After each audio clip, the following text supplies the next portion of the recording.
जय Jagannath more out football blog आपन स्वागत। तो सकाल सकाल आम टिफिन होती रुटी सहित गुड़ छेना आत ता सहित अमृतभंडा सतुला जेहेतु बोर गैस्ट्रिक तो सी छेना खाई नथिले से रुटी आ सतुला लंका ता सहित आत खाई जेहेतु आज मंगलवार थिला तो मु छेना कदली माँ पाखे पूजा करे तो मोर छेना गुड़ बहुत ही प्रिय। तो आम टिफिन सारी देलु खाई तो जेहेतु पूर्व दिन संक्रांति थिला तो डालमा हाका सब होता तो इच्छा होता कि आज पखाड़ा खायापी से मुझे अरुआ पखाड़ा करी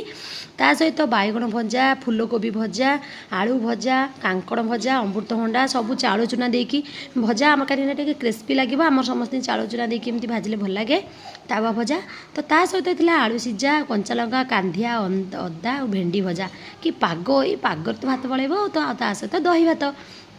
तो तापर मुझे डिनर करी बोट डाल तरकारी बिना पियाज रसुण तो तापर इवनिंग रे बाबुन खाई टे गांठिया तो तापर नाइट रे आनी मिठा तो जोटी जो प्रकार मिठा ये शुणी दे भले जिते बाट को पलैबे कहीं आम सड़क फैमिली समस्त मिठा बहुत प्रिय आंकु तो स्पेशली बहुत प्रिय आम बोर आम समस्त भल डायबिटीज भी समस्ते भी खाते आम मिठा तो आम समस्ते टी खाई और सतरे मिठाटा बहुत टेस्टी था। तो एमती आम दिन रही जय जगन्नाथ।